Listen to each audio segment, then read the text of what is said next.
오늘은 미국 역사상 가장 악명 높은 연쇄 범죄자 중 한 명, 제프리 다머에 대해 이야기해 보겠습니다.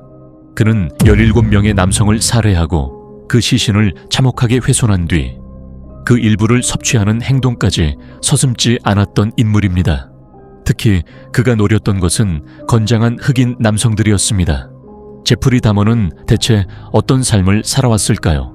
무엇이 그를 그렇게 어두운 길로 이끌었을까요? 대다수의 연쇄 범죄자들이 겪었던 가난과 폭력의 흔적은 그의 삶 속에서 찾아볼 수 없습니다. 오히려 다머는 1960년 5월 21일 위스콘신 주 밀워키에서 태어난 평범한 중산층 가정의 첫째 아들이었습니다. 아버지는 분석 화학자로 성공한 인물이며 어머니는 특별히 폭력을 행사한 적이 없었습니다. 그야말로 겉으로 보기엔 괜찮은 가정이었습니다. 하지만 그의 부모는 완벽한 사람들은 아니었습니다.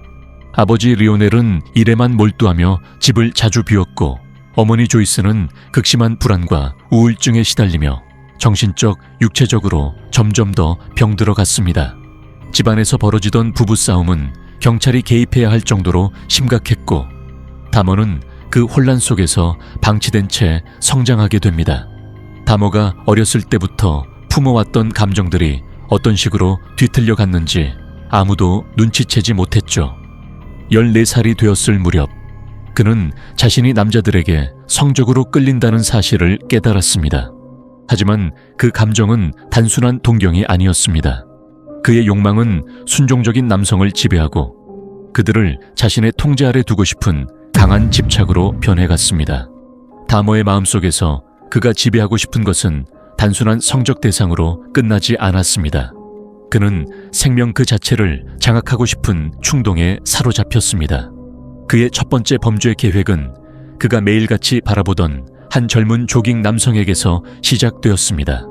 다머는 그 남성을 지켜보며 그를 제압하는 상상을 반복했고 어느 날 수풀 속에 숨어서 준비한 야구 방망이로 그를 공격할 계획까지 세웠습니다. 하지만 그날따라 남성은 그 길을 지나가지 않았습니다. 첫 번째 시도는 허무하게 끝났지만 다머의 어두운 충동은 점점 더 자라나고 있었습니다. 이후 1978년 여름, 그날은 마치 모든 것이 일상처럼 흘러가고 있었습니다. 다머는 졸업 후 몇 주 동안 무의미한 하루하루를 보내고 있었습니다. 하지만 6월 18일, 무언가가 그를 어둠 속으로 이끌고 있었습니다. 평범해 보이는 도로 위, 그는 한 청년을 발견하게 되죠. 그 청년의 이름은 스티븐 힉스. 18살의 젊고 활기찬 모습이었지만 다머는 그저 힉스를 지나칠 수 없었습니다. 그 순간 다머의 마음속에서 불길한 충동이 꿈틀대기 시작합니다. 힉스는 히치하이킹을 하고 있었고 다머는 그를 태우기로 결정합니다. 하지만 이 만남은 단순한 호의로 끝나지 않았습니다. 다머는 힉스를 차에 태우며 은밀한 계획을 세우고 있었습니다. 우리 집에 들러서 맥주나 한잔 하자라는 말로 힉스를 자신의 집으로 유인한 다머는 속으로 느껴지는 알 수 없는 긴장감을 억누르며 대화를 이어갔습니다. 집에 도착한 두 사람은 몇 시간 동안 음악을 듣고 술을 마셨습니다. 그러나 힉스가 더 이상 시간을 지체하지 않고 콘서트에 가겠다고 했을 때 그 순간이 다가왔습니다. 다머는 머릿속에 떠오르던 불온한 생각을 더 이상 억누르지 못했습니다. 힉스가 집을 나서려는 순간 다머는 그를 멈추기 위해 준비한 덤벨을 손에 쥡니다. 그리고 힉스의 뒤에서 그를 가격하죠. 순식간에 벌어진 일이었습니다. 힉스는 쓰러졌고 그에게 남은 시간은 얼마 없었습니다. 이 사건의 뒤에 감춰진 다머의 진짜 욕망은 단순한 범죄로 끝나지 않았습니다. 그는 이미 사망한 힉스의 시신을 마주하며 또 다른 충동에 사로잡혔습니다. 다머는 단순한 살인이 아닌 생명을 앗아가는 것을 넘어서 시신을 통해 그가 원하던 지배욕을 충족시키는 복잡한 심리를 가지고 있었습니다. 힉스의 시신을 다루며 그는 끔찍한 네크로필리아적 성향을 드러냈습니다. 범죄를 저지른 후 다머는 평범하게 돌아갈 수 없었습니다. 그는 대학에 입학했지만 학업에 전혀 열정을 보이지 않았고 술에 빠져 무의미한 일상 속에서 방황하기 시작했습니다. 그의 마음속 어딘가에서는 이미 또 다른 충동이 자라나고 있었죠. 그러나 그가 군대에 입대하게 되면서 잠시 동안 그의 본성은 억눌린 채로 남아 있었습니다. 군대 생활에서도 술을 끊지 못한 다모는 서서히 다시 자신을 파괴하기 시작했습니다. 심지어 동료들에 의하면 다모는 그곳에서조차 끔찍한 성적 문제를 저질렀다고 주장합니다.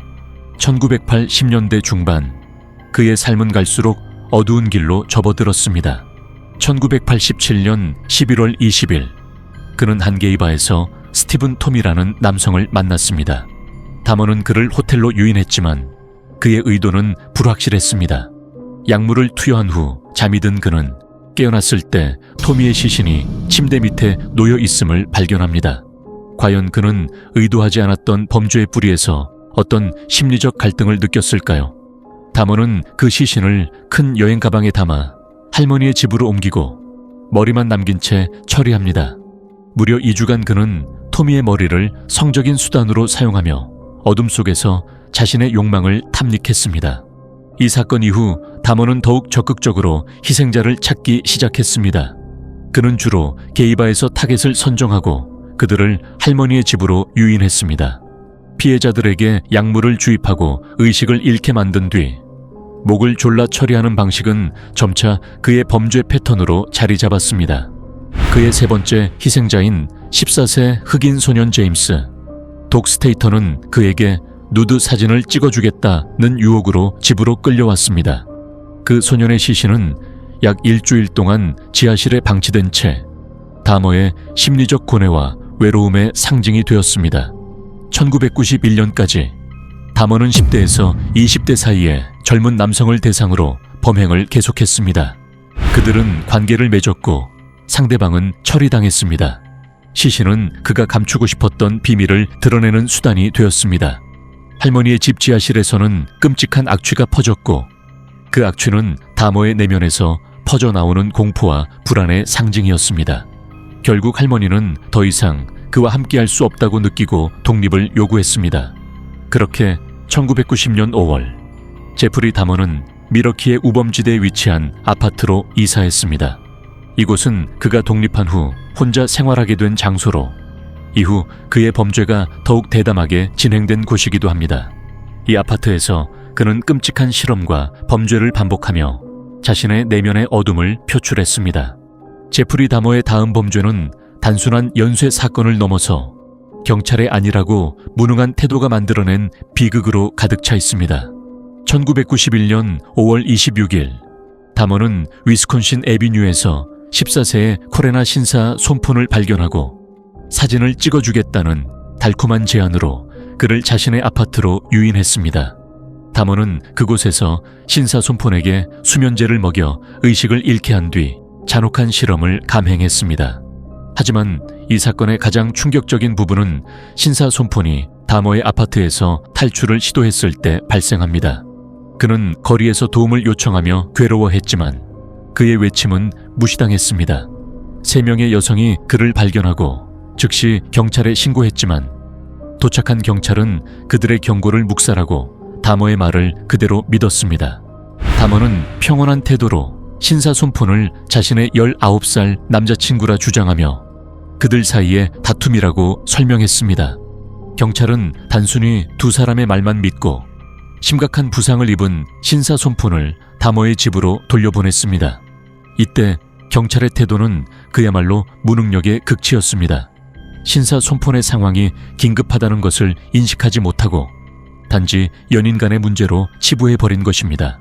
사건의 심각성을 간과한 그들은 경계심을 잃고 다모의 신원을 조사할 생각조차 하지 않았습니다. 결국 신사 손폰은 다모의 아파트로 다시 돌아가야 했고 이로 인해 그는 다모의 손에 다시 잡히게 되었습니다. 이 사건은 경찰의 무관심과 안일한 태도가 불러온 비극으로 신사 손폰은 비극적인 운명을 맞이하게 되었던 것입니다. 신사 손폰 사건 이후 제프리 다모의 범죄는 이전과 비교할 수 없을 만큼 대담해졌습니다.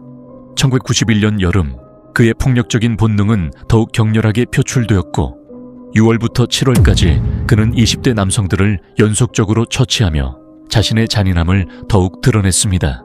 그러던 중 7월 22일 32세의 흑인 남성 트레이시 에드워즈가 다머의 다음 타겟으로 정해졌습니다.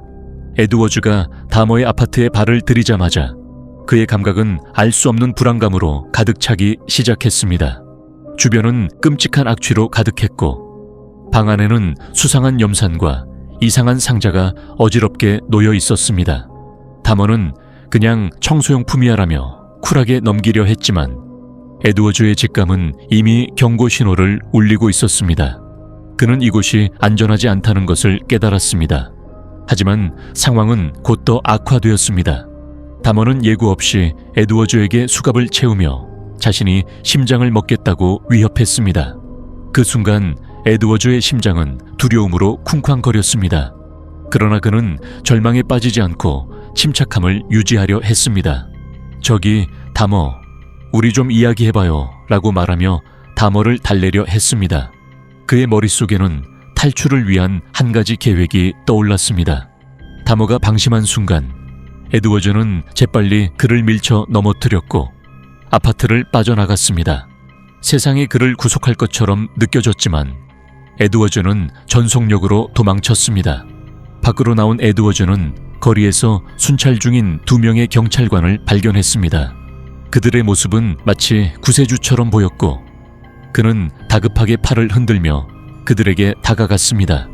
도와주세요. 제프리 다머가 저를 붙잡으려 했어요. 그의 외침은 절박함과 함께 두려움이 뒤섞인 소리였습니다. 그렇게 에드워즈는 제프리 다머의 집에서 살아 돌아온 유일한 생존자가 되어 이 끔찍한 연쇄 범죄의 진실을 세상에 알리려는 첫걸음을 내디뎠습니다. 제프리 다머는 17번째 희생자를 끝으로 체포되었고 그의 재판은 충격과 경악을 안겼습니다. 그의 범죄가 잔혹한 데다 다머는 매력적인 외모로 세간의 주목을 받게 되었습니다. 그러나 재판 중 그가 보인 태도는 더욱 충격적이었습니다. 다머는 재판 내내 뻔뻔하고도 무기력한 표정을 지으며 감정이 결여된 모습으로 변호인과의 대화에 임했습니다. 그의 말투는 한결같이 차분했고 죄책감이라고는 찾아볼 수 없었습니다. I didn't ever want freedom. Frankly, I wanted death for myself. This was a case to tell the world that I did what I did not for reasons of hate. I hated no one. 그는 자유를 원하지 않으며 감옥 생활이 힘들 것이라는 예측에도 전혀 신경 쓰지 않는 듯 했습니다.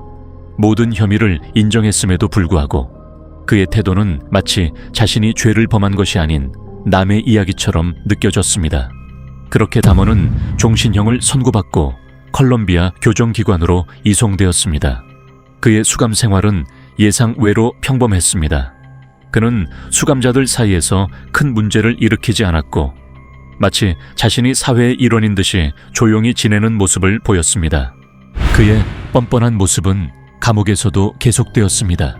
성경을 읽기 시작하고 심지어 1994년 5월에는 세례를 받고 기독교인이 되었지만 그의 마음속 깊은 곳에 숨겨진 죄책감은 보이지 않았습니다. 재판 중 그의 태도는 많은 이들에게 소름을 유발했으며 다머가 과연 진정으로 반성하고 있는지에 대한 의문을 낳게 했습니다. 다머는 어머니와의 통화에서도 무슨 일이 생겨도 신경 쓰지 마라는 발언을 하며 자신의 처지를 전혀 개의치 않는 듯한 모습을 보였습니다. 그로부터 약 6개월 후 제프리 다머는 샤워실에서 끔찍한 부상을 입은 채 발견되었습니다. 응급 이송되었지만 1시간도 채 지나지 않아 그의 숨이 끊어진 것이 확인되었고 이 소식은 다시금 사람들을 충격에 빠뜨렸습니다. 조사 결과 그의 목숨을 빼앗은 범인은 다름 아닌 동료 수감자 크리스토퍼 스카보라는 사실이 밝혀졌습니다. 스카보는 자신이 신의 명령을 받았다고 주장하며 다머를 금속 막대로 처치했다고 이야기했습니다. 마치 이 세상의 정의가 그를 응징하듯 끔찍한 결말을 맞이한 것이었습니다. 제프리 다머는 그렇게 1994년 11월 28일 34세로 생을 마감하며 그의 이야기는 막을 내렸습니다. 오늘의 이야기는 여기까지입니다. 시청해 주셔서 감사합니다. 구독과 좋아요 부탁드립니다.